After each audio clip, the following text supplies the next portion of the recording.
do you have to show us today, Groggy the Pirate? It's probably going to need. It's probably going to be another star map. And lo and behold, another star map. That looks underwater. We're going swimming. We're going swimming in a swimming pool. Oh, that's an ocean planet. That's a really, really ocean planet. With a really nice looking single city. Kind of Camino-esque, but a more closer to the water than like the than what the Caminoans have. As I was going to say.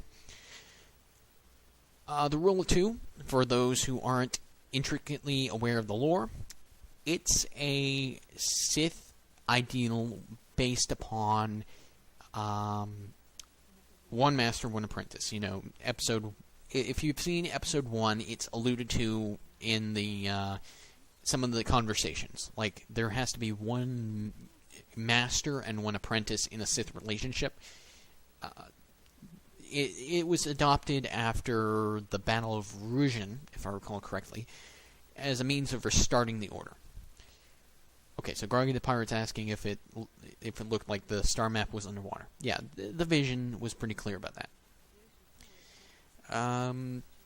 Okay, Sebastil is asking how Revan and Malak could have found their way down to the ocean floor. There are ways. I could imagine. You know, hold your breath, point on your, like, life saver. What are the things you put around your arms that floaties or something? What the fuck are those things called? Anyway, gonna bring Canderous. Gonna bring. I want a Jedi. Let's bring Jolie. We're gonna go on a little adventure. 'Cause adventures are fun. At least in theory. We're gonna have fun today. Oh God. Yep. We're gonna try and have fun. Fun. Yeah. No, I'm pretty tired out at this point. But I'm still gonna go. I'm still gonna keep talking. And Canderous has upgrade points. He can be leveled up. When did I say upgrade points? Oh, Christ. Okay. Treat injury. Because why the hell not? Feats. What do I want him to have? Seriously, what the hell do I want him to have? Like, do I want him to... Oh, implant. Okay. I'm going to have him do implant. Because I want a character who can have implants. Nope. Can't do that. Can't do that. I can do that, but kind of pointless. Or at least not as useful as other things. Implant level 2. That's great. Level up. Okay. So we're in attributes. And intelligence. Why the hell not? He's a trained Mandalorian soldier. He's a smart enough guy.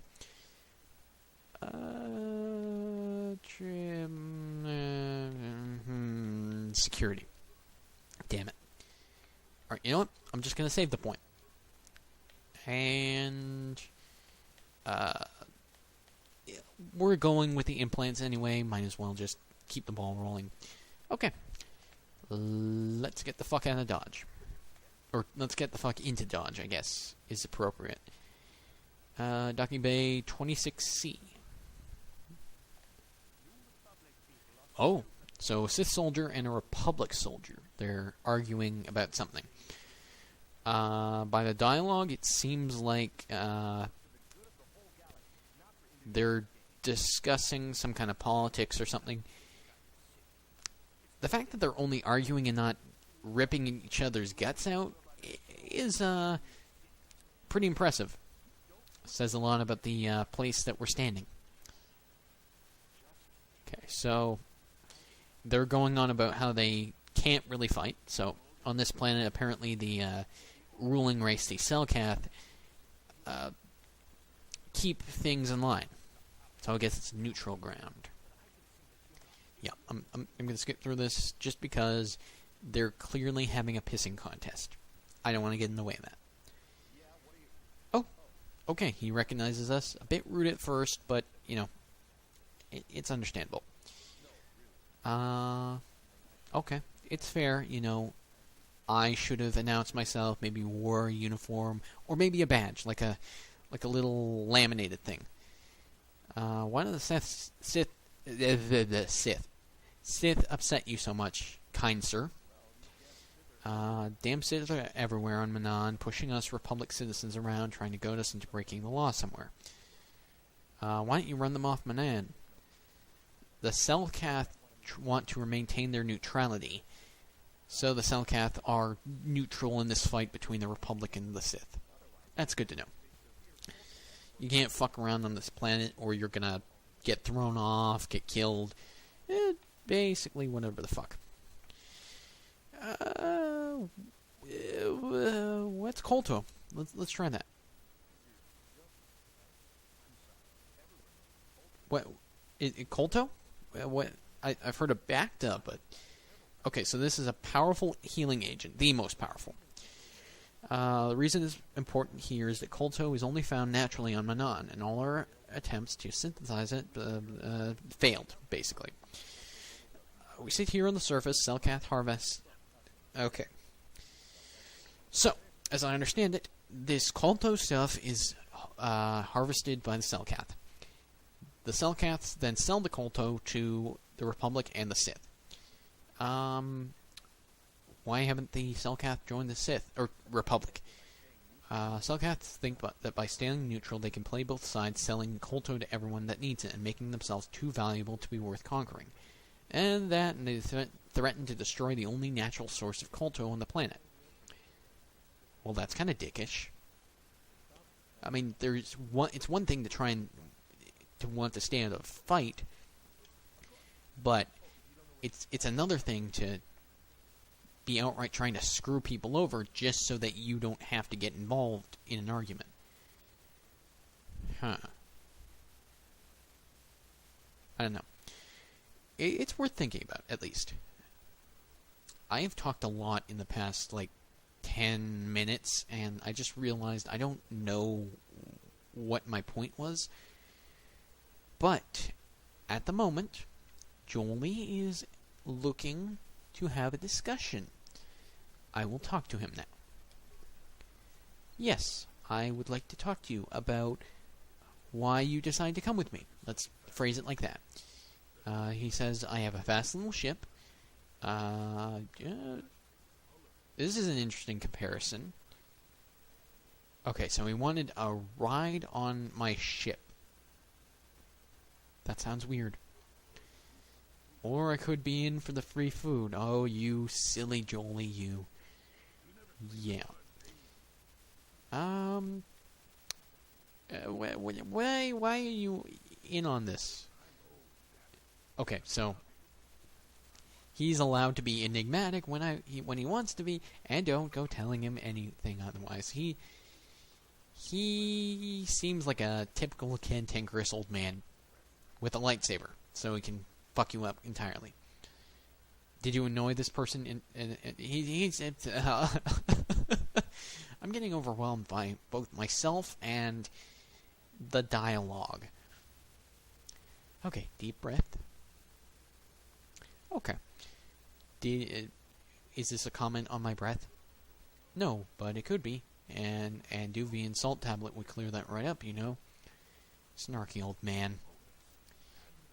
And/or Vex. So the guy you went around with, you were buddy with him, and yeah. Did you travel with this man? Just because someone has a force swirling about them doesn't always mean they have a great destiny, but it doesn't hurt to check it out. So maybe he was destined to become a great Jedi, and instead he became a rodeo clown. Is there supposed to be a hidden meaning in this? Okay. Are you calling me overconfident, old man? Are you calling me overconfident?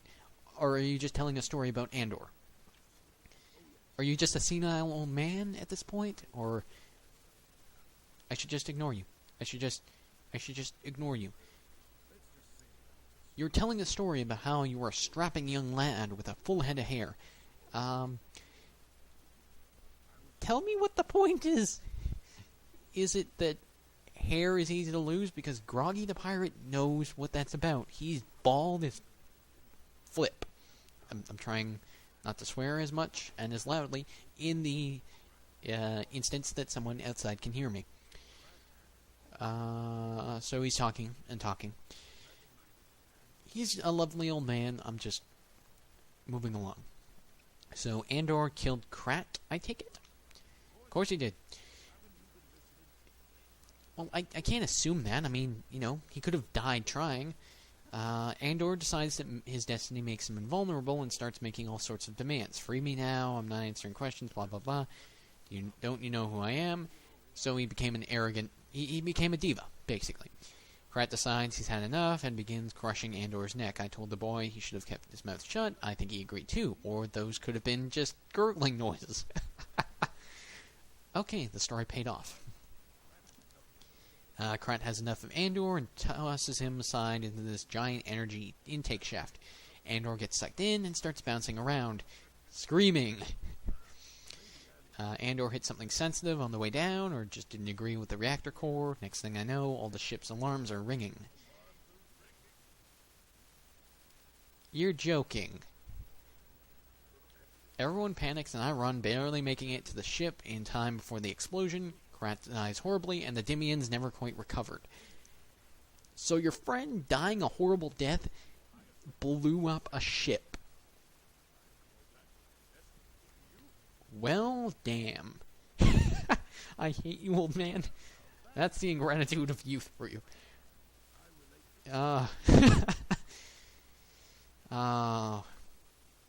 We have good times. Alright, let's take a look around. He got thrown down a shaft and blew up a ship in the process? I'm in awe. I can't imagine how you could pull that off. You can't do that by accident. You can't do that on purpose. Okay, despite helping you on Taurus, Canderous continues to be something a mystery to you. So this is the game saying, talk to your buddy. Canderous needs a hug too. Or at least he needs to chat, apparently. Okay. You have anything interesting to say, Canderous? Okay. Do you actually have tales of your exploits? Something interesting that you've that's happened to you? Because I'd like to know. Okay, so he's Canderous of the Mandalorian clan Ordo. He's been fighting for 40 years? Well, he's got gray hair, but how old does that make him? Do Mandalorians just have a longer lifespan? I don't know. I honestly don't know. I mean, I've read some of the, I'm going to select an option here. Is that why you work as a mercenary? I mean, I've heard Mandalorians fighting for most of their lives, and I've read the Republic Commando stuff, so I have an idea of what the Mandalorian culture is. But, like, do they have something inherently about them that gives them a better lifespan? Is the combat something interesting? Is the combat what keeps them going in life? Like, what is it? How do you fight for 40 years? How do you... God, I'm confused. Are you 60? Are you 80? Are you like an... Is this like an Aragorn situation where you're really like in your 80s, but you look like maybe 40-ish? I don't know. It's probably worth thinking about. Maybe we'll discuss it further. Who the fuck knows? That's gonna be it for this time, because we've basically walked about. We've seen someone kill another guy out of vengeance. We've gotten to Manon. We've been introduced to Darth Bandon. Stuff's happened. Stuff has basically happened.